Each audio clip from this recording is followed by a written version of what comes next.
ప్రియమిత్రులకు శుభోదయం. ఇప్పుడు మనం లీలాశకుడు రచించినటువంటి శ్రీకృష్ణ కర్ణామృతంలో మొదటి ఆశ్వాసంలో 83వ శ్లోకాన్ని చూస్తున్నాం.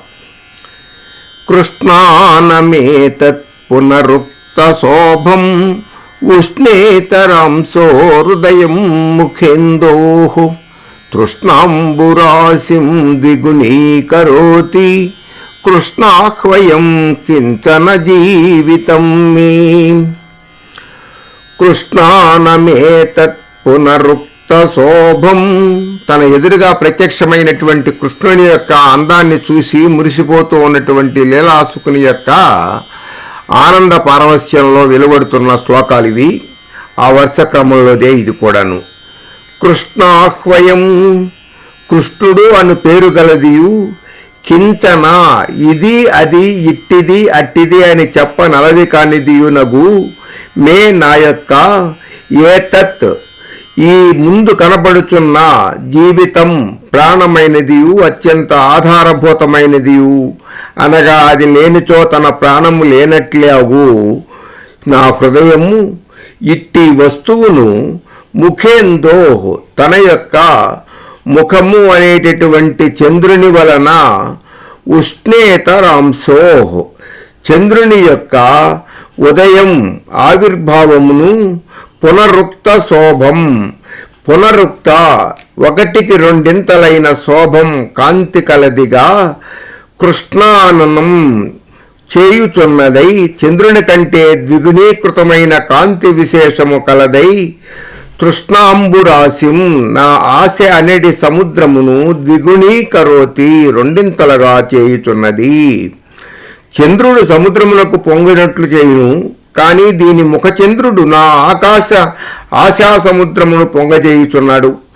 అందును చంద్రుని కంటే ఈ ముఖచంద్రుడు రెండింతలో అందము కలవాడు కాబట్టి, కాంతి కలవాడు కాబట్టి నా ఆశా సముద్రమును ద్విగుణీకృతంగా పెంచుచున్నాడు అని అర్థము.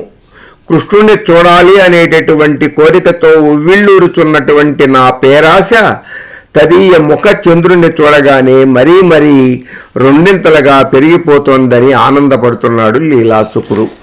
దీనికి వేంగనామాత్యుని యొక్క తెలుగు సేత ఇలా ఉంది. కమలోల్లాసకమై నిరంతర కళల్ కన్పట్ట సీతాంశు బింబము కంటెన్ ద్విగుణాభిరూప్యమున రమ్యంబైన నెమ్మోము పున్నమజాబిల్లి వెలుంగుతో వెలయు కృష్ణాభిక్యమానాదు జీవము తృష్ణాబ్ది తరంగలన్ ద్విగుణమై వర్ధిల్ల చేసిన్మధిన్.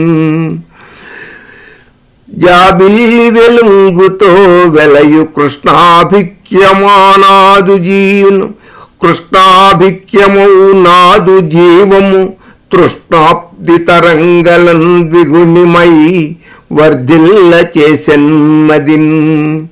ఇటువంటిది అటువంటిది అని వర్ణింపనలవి కానిదై నాకు ప్రాణతుల్యమై కనబడుచున్న ఈ కృష్ణాఖ్యతత్వము చంద్రుని కంటే ఇనుముడించిన కాంతి విశేషము కలిగి మిక్కిలి ఆహ్లాదమును కలిగించు ఆ మొగము చేత చూడ ఉవ్విళ్ళూరుచున్న నా పేరాశను మరింత పెరుగునట్లుగా చేయుచున్నది అని లీలాసుకుడు ఆనందభరితుడవుతున్నాడు.